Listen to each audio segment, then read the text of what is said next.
बिस्मिल्लाहिर्रहमानिर्रहीम, अस्सलाम वालेकुम व्यूअर्स।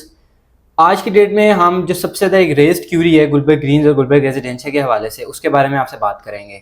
तो ये बहुत ही दफ़ा आप लोगों के दिमाग में भी ये चीज़ आई होगी और बहुत ज़्यादा ये वाला कंसर्न हमारे सामने रेज़ किया जाता है कि गुलबर्ग रेजिडेंशिया बाद में क्यों है और गुलबर्ग ग्रीन्स पहले क्यों है। तो एक बड़ा शॉर्ट से फॉर्म में अगर मैं आपको पहले डिफरेंस बता दूं, गुलबर्ग ग्रीन्स में बड़े प्लॉट्स हैं यानी कि फार्म हाउसेस 4, 5, 10 कनाल, और रेजिडेंशिया में बेसिकली जो रिहायशी प्लॉट्स होते हैं 5 मरला 7 मरला अप टू 2 कनाल। तो सबसे ज़्यादा जो मेजर कंसर्न रेज किया जाता है वो यही होता है कि रेजिडेंशिया गुलबर्ग ग्रीन्स के बाद क्यों आता है। तो उसकी मैं आपको वजह बताता चलूँ। उसकी बेसिकली 2 से 3 फैक्टर्स हैं जिस वजह से वो ऐसा है। सबसे मेन और सबसे पहला फैक्टर अगर हम लोग बात करें तो वो ये है कि गुलबर्ग रेजिडेंशिया जो है ये पहले लॉन्च हुआ था और गुलबर्ग ग्रीन्स बाद में। तो गुलबर्ग रेजिडेंशिया की जो ज़मीन थी वो पहले ही वहाँ पे अलॉटेड थी और वहाँ पे लॉन्च किया गया था। और उसकी जो पहले एक्सेस की अगर हम लोग बात करें तो वो हाईवे के ऊपर ही फ्रॉम वो तूर सीएनजी स्टॉप आप लोगों ने देखा होगा, उस साइड से उसकी एक्सेस थी, जो कि नेवल एनकरेज वाली साइड से होते हुए वहाँ पे एक्सेस होती थी। उसके बाद गुलबर्ग ग्रीन्स की जो इनकी सारी लैंड है वो एक्वायर हुई और यहाँ से इनको डायरेक्ट फ्रॉम कोराल चौक से आगे इनको जो है डायरेक्ट एक्सेस मिल गई। तो इस वजह से इन्होंने गुलबर्ग ग्रीन्स को आगे डायरेक्टली अटैच कर दिया गुलबर्ग रेजिडेंशिया के बाद साथ।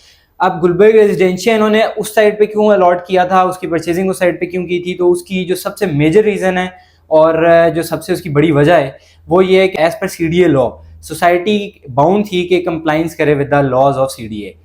अब लॉज क्या है सीडीए के, वो ये है कि जोन 4 और 5 की जो सेग्रीगेशन है इसके मुताबिक जोन 4 के अंदर आप रेजिडेंशियल प्रॉपर्टीज या रेजिडेंशियल प्लॉट्स की जो कंस्ट्रक्शन है वो नहीं कर सकते हैं, जबकि जोन 5 में आपको ये लिवरेज मिलती है कि आप वहाँ पे चाहे छोटा प्लॉट है चाहे बड़ा प्लॉट है आप उसकी कंस्ट्रक्शन कर सकते हैं।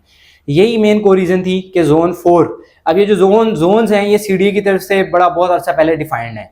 तो उसी हवाले से जोन 4 जो है ये इसकी प्रेमिसेस एग्जैक्टली उस पॉइंट पे जाके खत्म हो रही है जहाँ से जोन 5 स्टार्ट हो रहा है, यानी कि जहाँ से गुलबर्ग रेजिडेंशिया स्टार्ट हो रहा है। जोन 4 में फार्म हाउसेस देने की वजह यही थी कि यहाँ पे बेसिकली एग्रीकल्चर फार्म्स हैं। ये आपको इन फार्म्स के ऊपर भी लेट्स से अगर आपका 10 कनाल का फार्म हाउस भी है तो उसके ऊपर भी आप सिर्फ 20% एरिया कवर कर सकते हैं, the rest you have to keep it open.